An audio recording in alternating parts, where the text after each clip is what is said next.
Hi, peeps.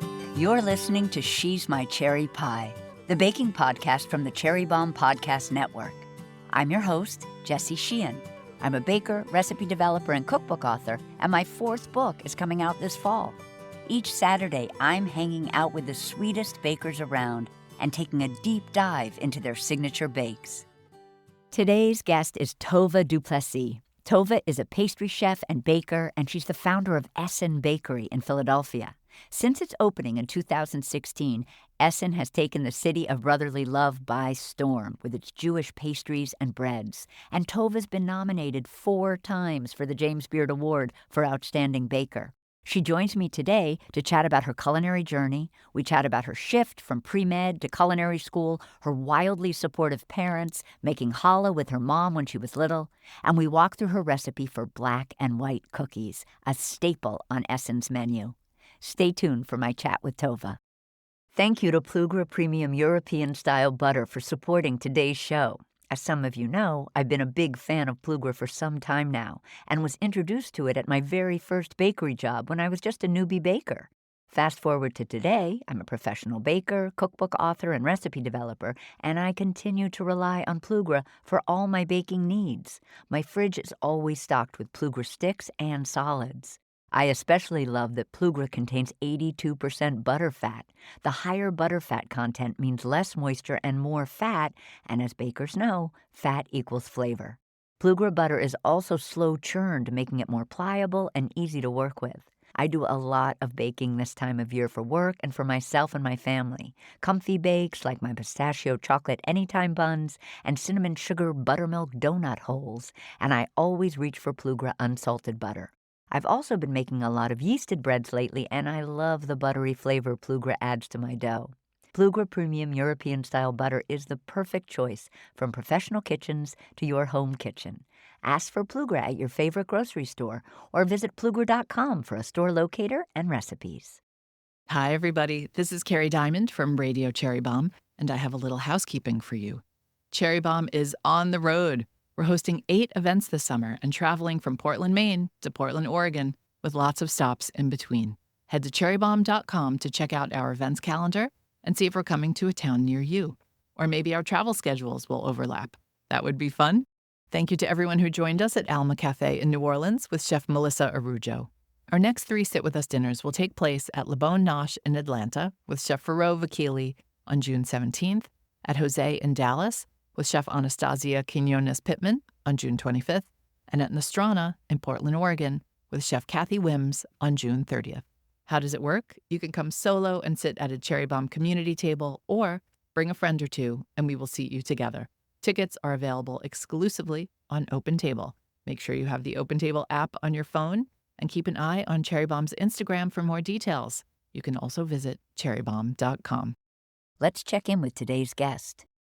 Tova! So excited to have you on She's My Cherry Pie and to talk black and white cookies with you and so much more. I'm so excited to be here. So you grew up in an Orthodox Jewish community in Johannesburg, South Africa, and Yes. in your family, food was super important. And your mom cooked a lot, but she was not necessarily a confident baker, though she did make challah with you.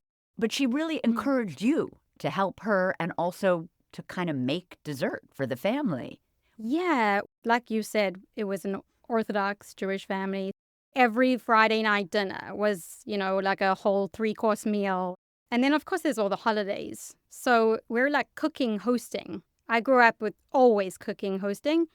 To my parents, it meant that all the kids have jobs. All the kids have to contribute. And I mean, my mom generally cooked, but my job was generally dessert. I was just landed with that.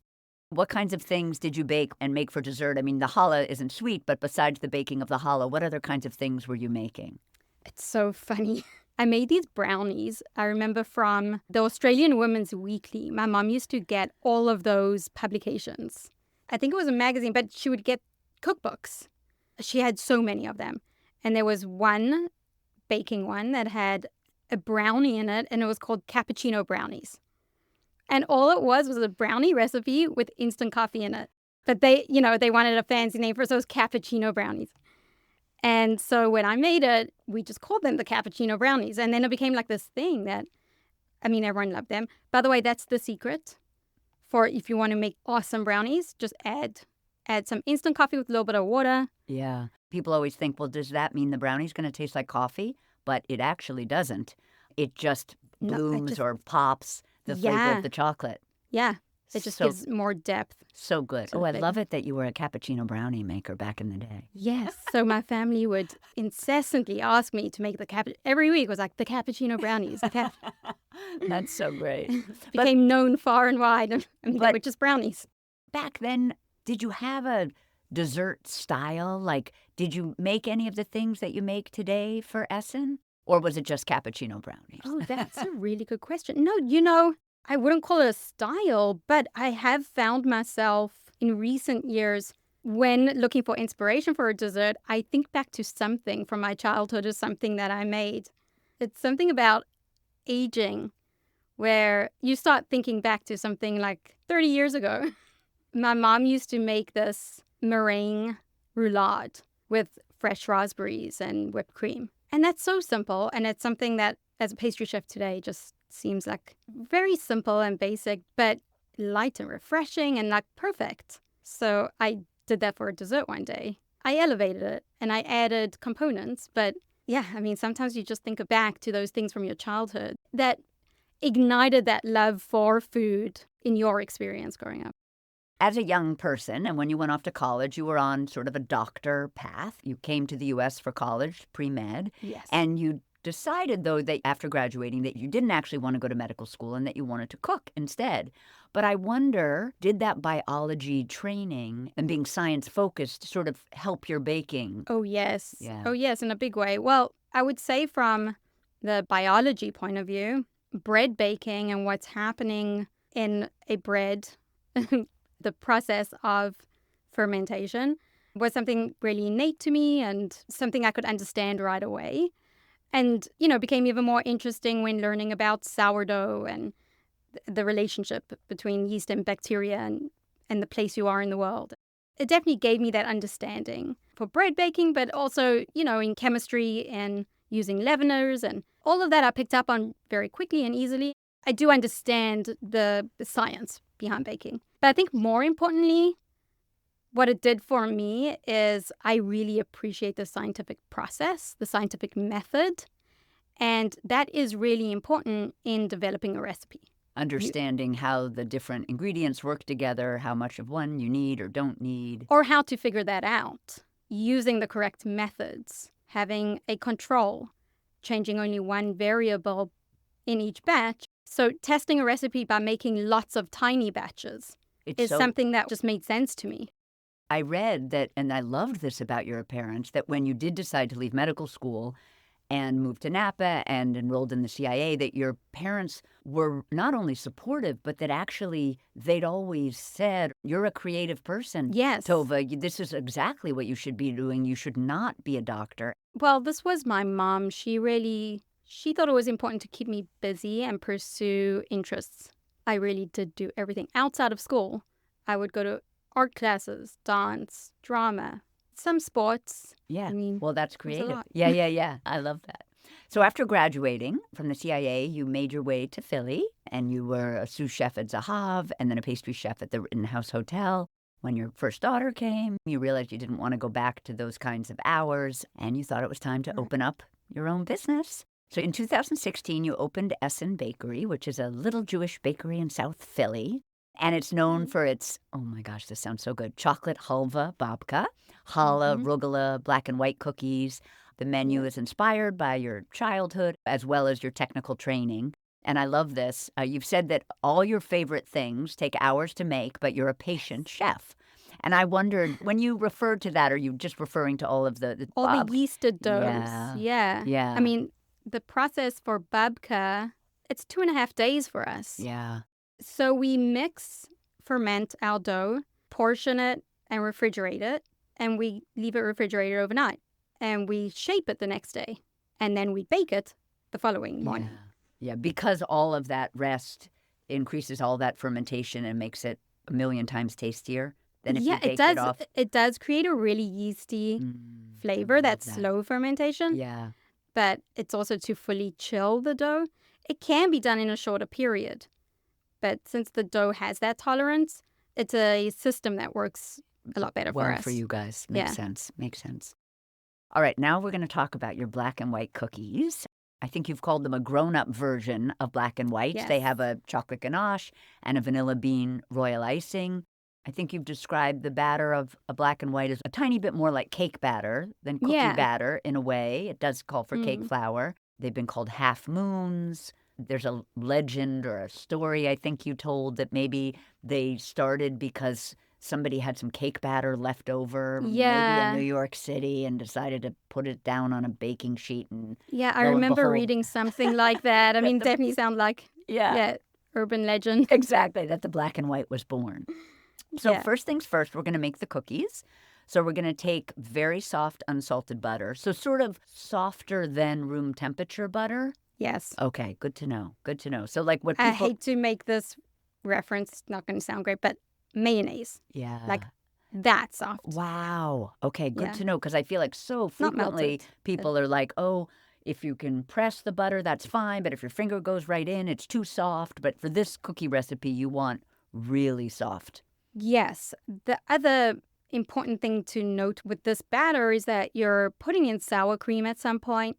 And if that sour cream was recently in the fridge, working with a batter that's so warm, and I don't mean warm, but, maybe think of maybe like a hot summer's day. It's that temperature. When you put in the sour cream, it shouldn't affect the batter. It shouldn't make the butter become like more lumpy, I guess. Yep. So we have our very, very soft unsalted butter. We're going to add our granulated sugar, and we're going to cream until light and fluffy in a stand mixer with a paddle attachment. Are we on medium, high at this point? Paddle on medium high, Medium high. I love this. You keep giving this note. Scrape a lot. You really want people to scrape the bowl here. Are we scraping with like a flexible spatula, a flexible bench scraper? Rubber spatula or a bowl scraper, but you need to scrape the sides of the bowl everywhere. Because it's so sticky at this point? In the beginning, you just have sugar and butter. And if any of that gets stuck to the side of the bowl, when you add the rest of the ingredients and stays there, then you'll have these pockets in the batter in the end of just butter and sugar. Or maybe at the next stage, when you have butter, sugar, and egg, you'll have pockets with just that combination and nothing else and no other ingredients. Those pockets, they will melt out in the oven and give you some funny-looking cookies. So now we're going to add eggs. And are our eggs room temperature? Definitely room temperature. So we're going to add some room temperature eggs. We're going to add some vanilla. Do you have a favorite brand of vanilla that you use at home or in the bakery? At home, I would use Nielsen Massey. Mm-hmm. We do have a brand that we get from our vendor in the bakery. So we're going to add our eggs. We're going to add vanilla. Now, this is an interesting ingredient. We're going to add either orange oil or orange zest. Tell us about why the oil is preferable first, and then also why orange. I think either are great. Okay. Orange zest is such a lovely flavor, and it's really part of what makes these cookies so good. But that's what you're tasting in the orange zest is the oil on the skin of the orange. You need to buy a really high-quality product. And so there's an oil called Boyagen, which is great. And then there's, Nielsen Massey also makes an orange oil. And when it's just pure orange oil. When you make it in the bakery, you use the oil. Yes, if you were we do use the oil. And if you were telling a home baker how to make them, would you say, get yourself some oil, it'll really elevate? Well, I would say so because then you always have it in your pantry. Yeah. And you don't have to worry if you don't have an orange around to zest. And was Yeah, that just like a stroke of Tova genius? You're like, I think this needs orange? Like, what made you put any kind of citrus in a black and white? I could say yes, or I could admit that in my very first job, I worked for a man named Michael Savino, who's a great pastry chef and a dear friend. And I was living in Houston at the time, and he gave me my very first job. He has a business called Michael's Cookie Jar, and we just made cookies. And he put orange oil in his black and white cookies. Oh, I love that. Yeah, so I stole it.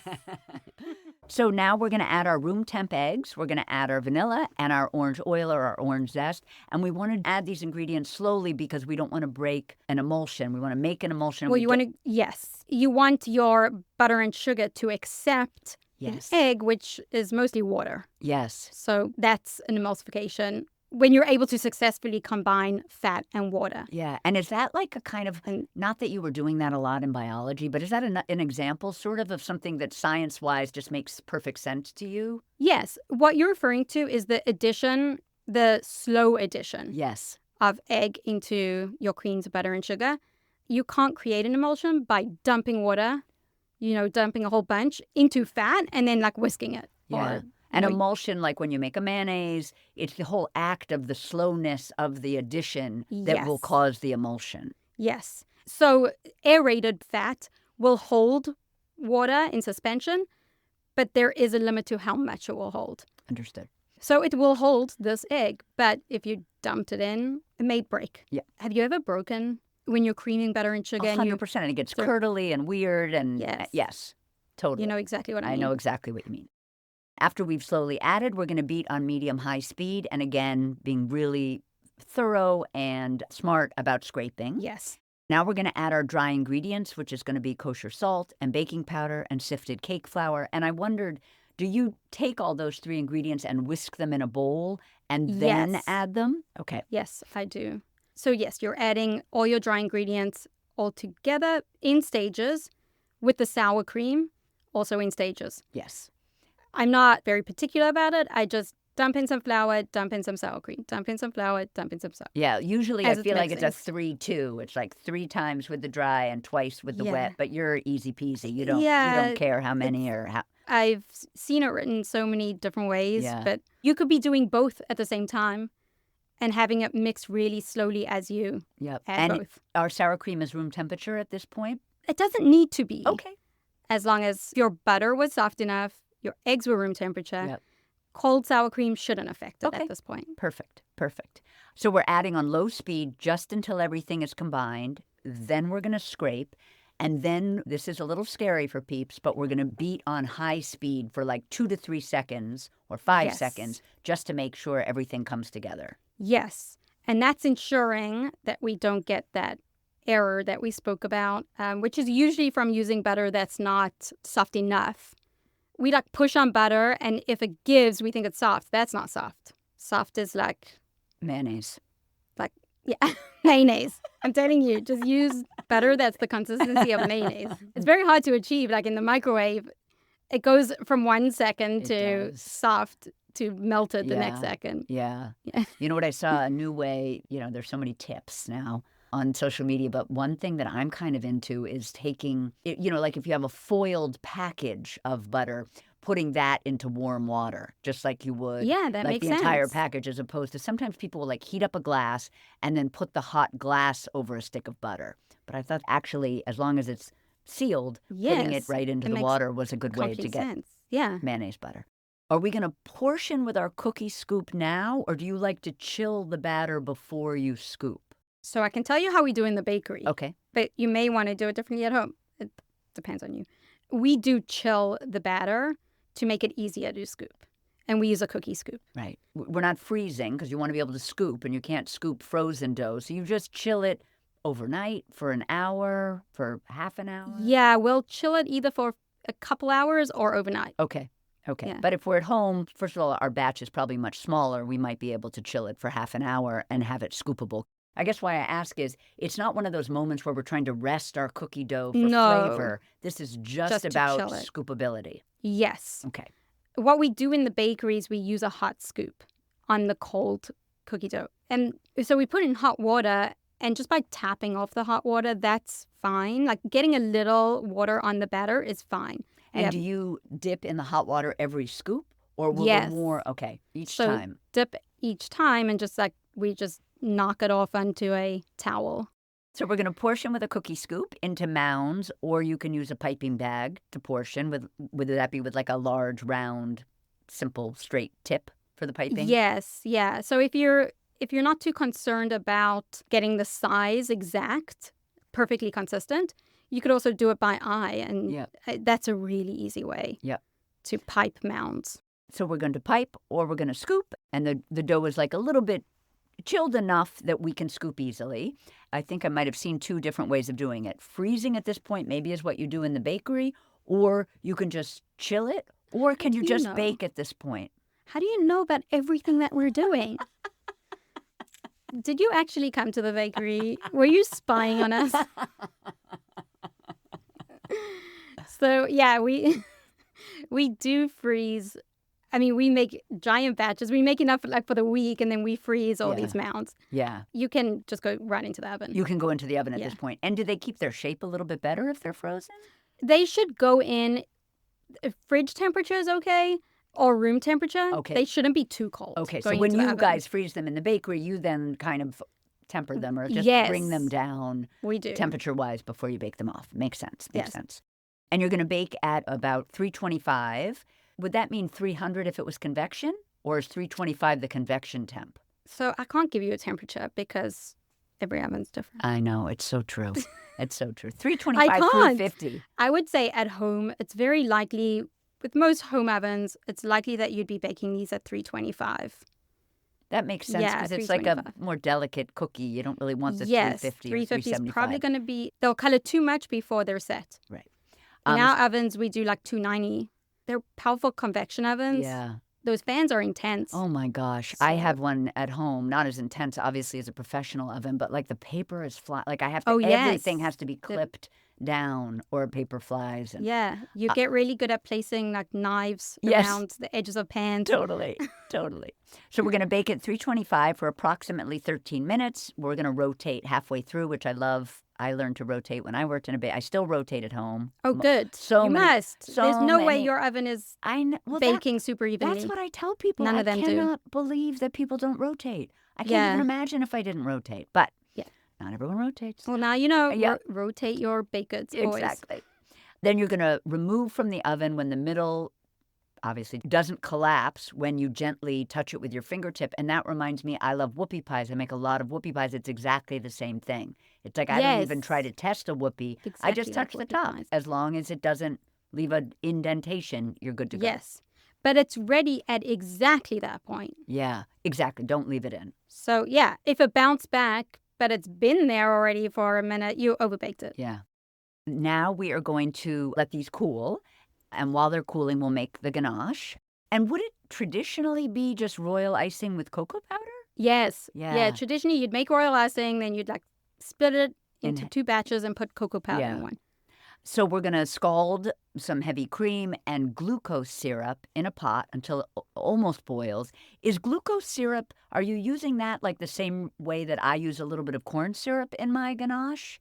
Which is for a little bit of shine and malleability? It's really to keep the emulsion. Yeah. It's like a little extra insurance that it won't break. Ah. Adding an invert sugar when making a ganache helps to prevent it from breaking. Is glucose syrup similar to corn syrup, but not as sweet? It's a different sugar. It's a different sugar molecule. So it's glucose, liquid glucose. Okay. So in liquid form. And I imagine corn syrup is fructose. And is glucose something that we could find? Like, can you... I don't think I've ever seen it. Anywhere. And I do think it also performs better. Yeah. I'm sure it's a product you can find on the internet. Yeah, I mean, you can order it on Amazon, I'm sure. So we're going to pour the cream and the glucose syrup over chocolate, which you like 53% Valrhona-ish? Yes, we use a Valrhona chocolate, the Tropilia 53%. Yeah. It is worthwhile talking about percentages, though, because we always see percentages on dark chocolate, and I think we put too much weight on. It is true that the higher the percentage, the more bitter the chocolate will be. Yes. You have more cocoa solids. Yes. Less sugar. It always means less sugar. Yeah. So, yes, the higher the percentage, the more bitter it'll be. But you can have a chocolate that's 50 or 60 that could be very bitter, and it's really about the bean, the qualities of that bean. And at Valrhona, obviously, the quality is high. Yes, yeah. I just don't think about percentages. I do care about fat percentage because that will make the chocolate act differently and then be good for different purposes. But it's actually more flavor that I'm looking for. Makes sense. We're going to pour our scalded cream and our glucose syrup over our Valrhona chocolate. We're going to wait 1 minute, which is often what you do in a ganache recipe. Tell the listeners why we wait when we're making ganache. We want to give time for the hot cream to melt all the chocolate. It's better that it's a passive process. And if you start stirring, you'll cool down your mixture. And if there's tiny solid pieces of chocolate still, they're not going to ever melt because you're cooling it down. Yes, exactly. As you stir, you're cooling it down. Now we're going to stir gently with a rubber spatula. Is there a brand or a type? Do you use those ones with like the red handles and the white tops from like a restaurant supply store? Or is there... If you saw me in the kitchen right now making a ganache, I'd be using a spatula from IKEA that was 60 cents. Because it was 60 cents. So there's like 10 of them in the kitchen. Oh, I love it. Well, especially for something smaller, that's a smaller spatula. But otherwise, the ones that we have are that red handle, white top. Yes. Like, they're really durable and very stiff. come in every size. Yes. Yeah. And so we're going to stir until the chocolate is melted, but you don't want bubbles. So you want to stir gently. Is that correct? Yes. Yes, stir gently. And you just stir until you have a beautiful ganache. And why don't we want bubbles? Why are bubbles bad? It just makes it less smooth. Truthfully, you won't get bubbles with this. If you're using a spatula, it's unlikely you would get any bubbles. But if you were using a whisk, for example, you would be incorporating air that way, and it would just give you a different product. It would be slightly different. It wouldn't be big difference. Yeah. But it would be firmer, actually, because of the air. Now, if one was making this at home, would it be a good idea at this point to paint or spread half of the ganache on our cookies because the ganache is at a good temperature for putting on the cookie at this point? Yes. As opposed to letting it sit there while you go make the royal icing. No, you can let it sit for a good amount of time. Is it almost too hot you, right now? It is a little too hot right now. It'll be too thin, right? Yes, exactly. Yeah. It will be good when it's warm, still warm, so above room temperature. So I would say maybe within 10, 15 minutes it'll be good to use. And then you have a lot of time. So even when it thickens a bit, it's still very spreadable. You have a good, I don't know, maybe 30 minutes to work with it. Perfect. So we're going to make our royal icing, which is the more traditional side of the cookie, in a stand mixer with the whisk attachment or the paddle? Whisk. With the whisk attachment. You can use either. Okay. You would just need to give it more juice, I think, with a paddle. Yeah. With the whisk attachment, we're going to beat an egg white, a vanilla bean paste, or we're going to scrape a vanilla bean pod. Could we also use extract? Or would the extra... You can, of course. Yeah. Yes, you definitely can. For these grown-up cookies, I wanted to have like the pure vanilla flavor. I love. And see the specks. Yeah. So pretty. But I mean, any high-quality extract would do the same job. Yeah. And then we're going to add some powdered sugar, and then on high speed, we're going to beat until thick and stiff. At that point, we're going to add a teeny bit of milk or water, just in tiny increments until the icing is thick, but of a spreadable consistency. Yes. So do you have a preference on water or milk? Is one tastier in your opinion? What do you guys use at the bakery? We use water. You do? Yeah. The milk isn't really necessary. It doesn't need to be milk, no. I know people like to do that. Put milk in royal icing. But there's no reason to. There's not necessary. Okay. Yeah. So the reason the recipe is that way is, I think it says like an egg white maybe. Yes, it does. Yeah, so it would be a different amount of egg white depending on the egg. Ah. So if I made it a weight, yeah, I could give you an exact recipe. Yeah. To get to that consistency. Yeah. But since it's an egg, and we actually still do this in the bakery, even though we should just have a weighed out recipe. Yeah. But we do have a number of egg whites and a number of pounds of powdered sugar. Yeah. And then we just adjust it at the end with a little water. Yeah. It might be more than you think on the water in the end. Depending on how big your egg was? Yeah. It could need a teaspoon or it could need a tablespoon. Yeah. But it's I would funny just go... that people don't really realize. I mean, I realize that sometimes if we have eggs from a friend who has chickens at home and I'm baking with them, they tend to be much smaller than the eggs I'm getting at the grocery store. So almost always when I'm testing or developing recipes, even though I'd love to use the ones from a friend's farm, I don't because I know they're going to behave. They look so different in beautiful ways, like the bright orange of the yolk, but the amount of white just tends to be less. Yes. We've made our royal icing. We have our ganache. And to assemble, we're going to turn the cookies upside down so they have sort of a humped bottom now, and the bottom becomes the top because we're icing the underside. We're going to ice one half of the cookie with the ganache and then chill it before we do the royal icing. Is that the safest? Yes. To have the chocolate set before you do the white? Yes. That's what makes it pretty easy. Yeah. Getting the line down the middle. Yeah. So with your chocolate, you try to create that straight line down the middle, pile a bit more ganache on there and spread it, kind of like scrape along the curved edge. Yep. Try to make it as neat as you can. Because I saw you do this in the video. When you make that sort of line down the center of the cookie with the ganache and then sort of say, I'm going to do ganache to the left of that, let's say, does the ganache not kind of spread, like go past its line? No. Amazing. No, it does keep it, it holds its shape. Yeah. Then when you refrigerate it, it becomes firm. Yeah. And so then you really can't disturb it when you're putting on the And then then once it's firm, chilled, is it like 5 minutes? Or I guess the best thing at 10 home or 15 maybe. would be to make all of them with half the chocolate, put that into the refrigerator for 10, 15 minutes, then pull it all out and start doing the royal icing. And we're using like a small offset at this point? Small offset, yeah. And I wrote... The most essential tool. I know, the best. If there's one tool I have in my back pocket, it's offset. a small offset. Yeah. And I also loved this. You have a way, or you sort of said, if you have any issues with it going past your line, you can kind of fix it just by scraping with the offset. That thin layer of chocolate, let's say, will just dry and won't be visible once you then put your royal icing on top. That's the clever trick to get a straight line. Don't even worry about it if you can't get a straight line at all. Like, just get the chocolate on there, create the line with your spatula. Like you said, scrape it. Yeah, and then you're fine, and then it'll chill, and you can put the royal icing will cover that. I love that. I love that. And then do you serve them chilled? We hold them chilled. So if someone orders one, if I come in and buy one, which I can't wait to do, are they sitting in the counter, or are they... They will be out, so that if you were to eat it right away, it's room temperature, which is how they'll be enjoyed the best. Yeah. But we do store, of course, we'll have a couple out and store the rest in the fridge. Yeah. Since this cookie is a little cakey, I really hate cold cake. So I would want to, I just feel like there's no flavor. And anyway. Too many bakeries store everything in the fridge. Yeah, I don't understand. It makes me so sad. I wanted to talk about a couple of other recipes. First, I wanted to talk about your rugula because you did say it was the best ever. And I wanted to know what makes them special. In New York, we have Bread's Bakery making yeasted rugula, which is kind of almost like baby croissant. Too.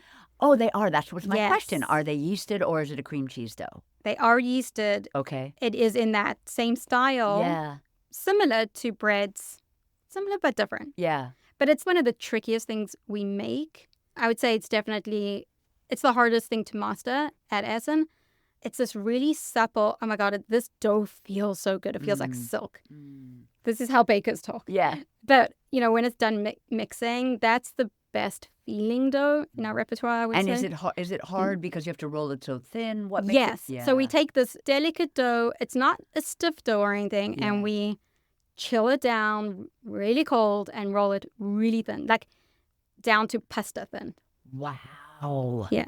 Oh, my gosh. We go to... In a sheeter? Yep. We go to one on our sheeter, spread the filling, layer another piece, and cut very fast. And cut and shape very fast. Like in the triangles like you were making a croissant? Yes. Yeah. So right now, we have a tabletop sheeter, so we make ruglach in long strips. We do 60 at a time. Mm-hmm.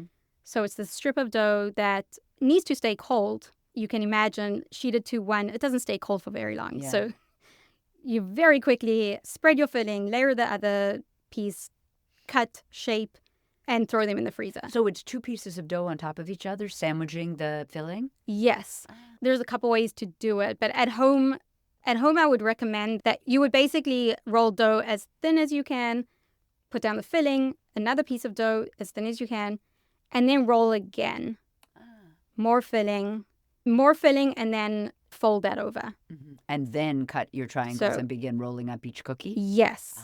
So, you're basically stretching the dough with the filling inside it. Yeah, incredible. And do you sell them in a million flavors or just chocolate or? We do have chocolate. It has been like the only rugula we've made for a long time. And then I want to say last year we eventually debuted our second rugula flavor, which is, I don't know, it's like kind of become my favorite now, but it's walnut cinnamon. Yeah. Tell us about the chocolate halva babka. So the chocolate halva babka, yes. That babka was, I think it was like the very first recipe I worked on. I was on a mission to make the best babka. So I spent about a month developing that recipe. It's probably our most popular item. Mm-hmm. It is very similar to the roulade. Well, it's almost like the large version of the roulade, but it is also a sweet yeasted dough. Mm-hmm. It's not the same recipe, but it is similar. That dough does have some lemon zest and vanilla in it. We roll that pretty thin as well. I mean, it really does get thin. Layer a filling into it, roll it up into a fat log, cut down the middle, braid, and in the end, you get lots of thin layers. Mm-hmm. The filling is sort of a mixture of like a cocoa powder based something with chunks of halva, or is it melted chocolate, or is it both? So the filling has cocoa powder. Mm-hmm. It is just butter, sugar, cocoa powder, the filling. But we do also sprinkle in a healthy amount of chocolate chips. Mm. And they are not any chocolate chips. They're the mini ones from Valrhona. Mm. And they are Kuvica chocolate, which is important. Because it melts. Yes, and because it has cocoa butter in it, not vegetable fat. Mm-hmm. Almost every chocolate chip you'll buy, cocoa butter is substituted for vegetable fat. Right. And that way it retains its shape. That's what I meant when I said it melts. Yes, Yeah, it doesn't keep that we're same not looking shape. for that. No. Yeah, we're just looking for chocolate, real chocolate in tiny form. I didn't even know that Valrhona did And mini so chocolate. that's what we've been doing since day one. Yeah, I mean, I didn't know until when developing this recipe, I inquired about it and found out, they do have a mini chip. And I then, think it was a very new product at that time. And then chunks of halva. And then chunks of halva. Yeah.